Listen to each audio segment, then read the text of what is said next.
quand la tristesse arrive, je sais tu es là, toujours près de moi.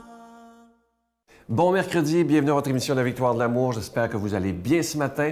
Et aujourd'hui, on rejoint, comme à tous les mercredis, on est chanceux de l'avoir avec nous d'ailleurs, le bon docteur Gaétan Brouillard.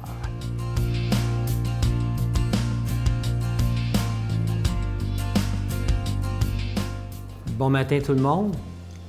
Ce matin, nous allons parler des maladies cardiaques. Je crois que ce sujet est des plus importants parce que les maladies cardiaques sont encore la maladie la plus importante dans nos pays occidentaux. Et ce n'est pas juste une question de cholestérol, et de moins en moins, je crois, de cholestérol ou de diabète à la base. Je pense que le stress est un facteur très, très important dans l'origine des maladies cardiaques. Par exemple, nous avons découvert de plus en plus, la femme souffre aussi de maladies cardiaques. Elle s'en revient quasi avec l'égalité avec l'homme. Et donc, ce n'est pas juste une question de génétique en arrière de ça. On s'est aperçu, chez la femme, par exemple, qui souffrait d'un grand stress, pouvait arriver à développer une maladie cardiaque. Et ce qu'on a appelé dans la suite le syndrome du cœur brisé. Et c'est une maladie maintenant qui est très bien reconnue. Donc, le stress est un facteur très, très important comme générateur de maladies cardiaques. Soit dit en passant, le cœur n'est pas juste une pompe. Le cœur est véritablement un organe avec un petit cerveau. Ce n'est pas pour rien qu'on appelle que le cœur est au centre de l'être. Donc, c'est un organe, c'est un cerveau en lui-même qui génère et par où passent toutes les informations psychologiques ou émotives. Un autre facteur important aussi dans la genèse des maladies de cœur, c'est la colère. Les expériences démontrent bien aujourd'hui que 200%, plus de 200% de toutes les maladies cardiaques font suivre, c'est-à-dire à des excès de colère qui ont pu se développer dans les semaines ou les mois passés. Et la même chose, par exemple, si l'individu a eu un infarctus et qu'il souffre de dépression, il y a plus de 50% des chances de développer une arythmie ou une maladie cardiaque fatale s'il n'a pas cette qualité d'amour également qui peut le supporter, par exemple son épouse. Donc, c'est important de suivre la voix de son cœur, d'être vraiment à l'écoute et de valoriser toutes les valeurs que j'appellerais de quiétude, de calme intérieur et délaisser de plus en plus les excès d'émotions qu'on appelait perverses, car le cœur est véritablement une espèce d'éponge dans laquelle toutes ces réactions négatives vont pouvoir le perturber. Souvent, ça peut être simplement une perturbation du rythme cardiaque. On sent le rythme qui commence à être tout à fait saccadé, irrégulier, mais ça peut aller plus loin, c'est-à-dire même causer des arrêts cardiaques. Donc, les maladies cardiaques ne sont pas juste l'apanage d'une médication, car on sait très bien que les médicaments ne peuvent pas guérir carrément une maladie cardiaque, mais avoir une belle habitude de vie au niveau psychologique est très, très importante pour assurer cette santé mentale. Et je vous souhaite de passer une belle journée. Notre Père qui es aux cieux, que ton nom soit sanctifié, que ton règne vienne, que ta volonté soit faite sur la terre comme au ciel. Donne-nous aujourd'hui notre pain de ce jour. Pardonne-nous nos offenses comme nous pardonnons à ceux qui nous ont offensés. Ne nous laisse pas entrer en tentation, mais délivre-nous du mal, car c'est à toi qu'appartient le règne, la puissance et la gloire pour les siècles des siècles. Amen. Donne-moi rendez-vous dans l'éternité, qu'il faut croire toujours en toi. Mais mon Dieu, j'ai besoin de toi, comme lui savoir dresser la table, chanter l'amour, genre de toute la terre. Joie mon cœur, je l'ai gardé pour toi, mon Dieu. La victoire de l'amour, c'est la force de la foi. On a tous un rendez-vous dans les bras des très heureux de vous parler de ce beau cadeau du mois de novembre. Il s'agit, je sais qu'il y en a qui en font la collection depuis plusieurs années, de l'Ange de Noël, collection 2016. Il est très, très beau cette année. Il a été fait sur mesure pour la Victoire de l'amour. Vous ne le trouverez pas nulle part ailleurs, ça c'est certain. Et cette année, je l'aime beaucoup. Il est doré et bleu. Il est orné de petits zircons. Évidemment, il est déjà béni.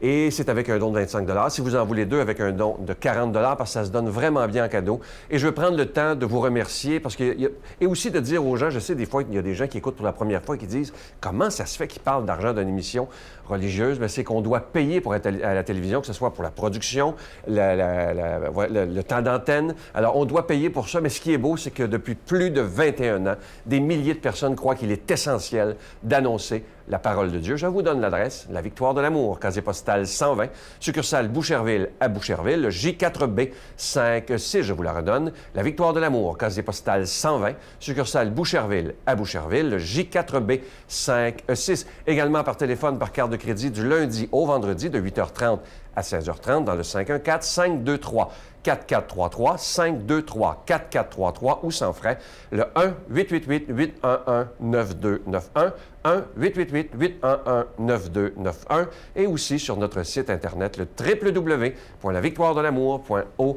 Je vous rappelle ce magnifique ange de Noël en épinglette, collection 2016. Je vous rappelle qu'il est déjà béni. Moi, je veux prendre le temps de vous remercier de tout mon cœur de votre grande générosité. Merci aussi de nous porter dans votre prière. C'est vraiment ce qu'il y a d'essentiel si on veut que ça continue.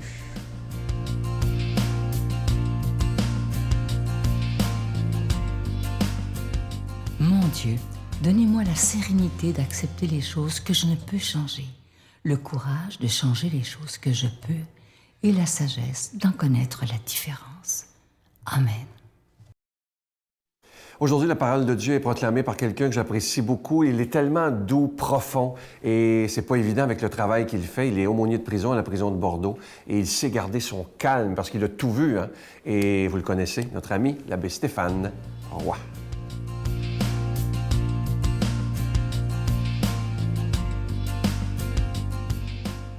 Bonjour à toi aujourd'hui et bon mercredi matin. Évangile de Jésus-Christ selon saint Luc.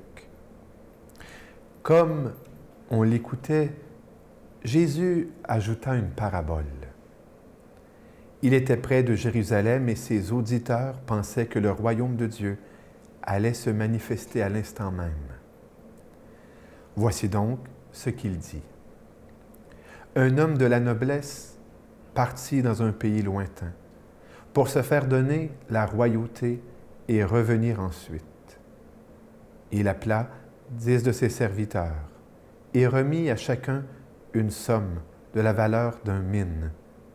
Puis il leur dit, « Pendant mon voyage, faites de bonnes affaires. » Mais ses concitoyens le détestaient et ils envoyèrent derrière lui une délégation chargée de dire, « Nous ne voulons pas que cet homme règne sur nous. » Quand il fut de retour, après avoir reçu la royauté, il fit convoquer les serviteurs auxquels il avait remis l'argent, afin de savoir ce que leur affaire avait rapporté. Le premier se présenta et dit, « Seigneur, la somme que tu m'avais remise a été multipliée par 10. » Le roi lui déclara, « Très bien, bon serviteur, puisque tu as été fidèle en si peu de choses, reçois l'autorité sur 10 villes. » Le second vint dire, « La somme que tu m'avais remise, Seigneur, a été multipliée par 5. » À celui-là encore, le roi dit, « Toi de même, sois à la tête de 5 villes. » Le dernier vint dire, « Seigneur, voici la somme que tu m'avais remise. Je l'ai gardée enveloppée dans un linge. En effet, j'avais peur de toi, car tu es un homme exigeant. Tu retires ce que tu n'as pas mis en dépôt. Tu moissonnes ce que tu n'as pas semé. » Le roi lui déclara, « Je vais te juger sur tes propres paroles. Serviteur mauvais, tu savais que je suis un homme exigeant, que je retire ce que je n'ai pas mis en dépôt, que je moissonne ce que je n'ai pas semé. Alors pourquoi n'as-tu pas mis mon argent à la banque?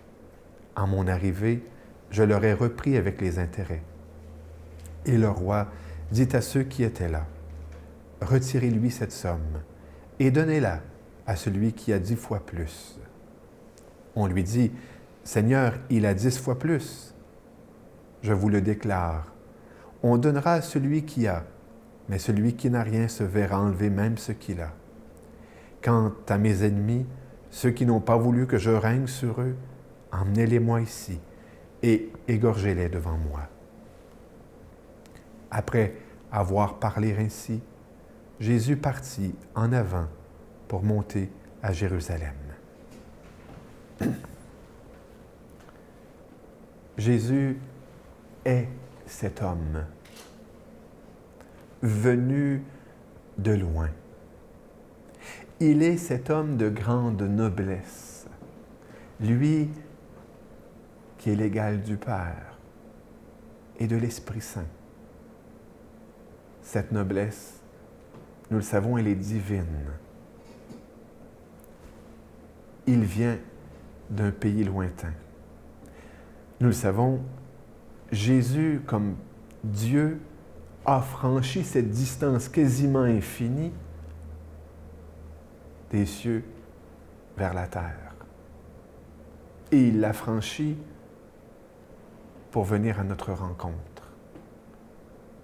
Distance quasiment infinie pour rappeler à chaque personne, à toi, à moi, cette parole première de l'Écriture que Dieu dit à Adam après le péché.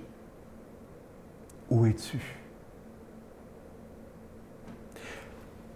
L'autre jour, je lisais un article parlant d'un commentateur de l'Écriture contemporain, juif, mais très proche des chrétiens, André Chouraki. Et comme juif, bien évidemment, il attendait le Messie. Un soir, on raconte que, parlant à sa femme, il aurait fait ce commentaire. « Nous ne cessons de dire que nous attendons le Messie. Mais si c'était lui qui nous attendait? Si Dieu t'attendait, si Dieu te cherchait,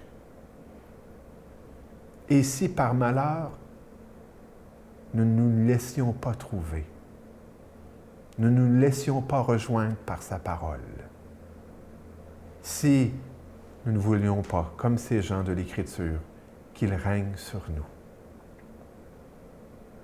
Quelle triste réalité! Un Dieu de grande noblesse, Dieu lui-même, se faisant mendiant, et nous disant du haut de la croix, « J'ai soif ». Que le Seigneur te bénisse aujourd'hui, te rejoigne par sa parole et sa bénédiction. Au nom du Père, du Fils et du Saint-Esprit. Amen. Je vous salue Marie, pleine de grâce. Le Seigneur est avec vous. Vous êtes bénie entre toutes les femmes, et Jésus, le fruit de vos entrailles, est béni. Sainte Marie, Mère de Dieu, priez pour nous pauvres pécheurs, maintenant et à l'heure de notre mort. Amen.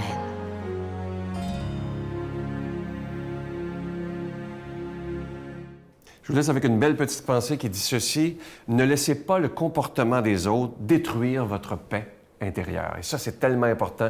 Il y a des gens qui se laissent barouetter de tous les côtés par les comportements des autres, alors que si on décide de croire vraiment en Jésus, il nous promet qu'il nous donne sa joie et sa paix que personne ne peut nous enlever.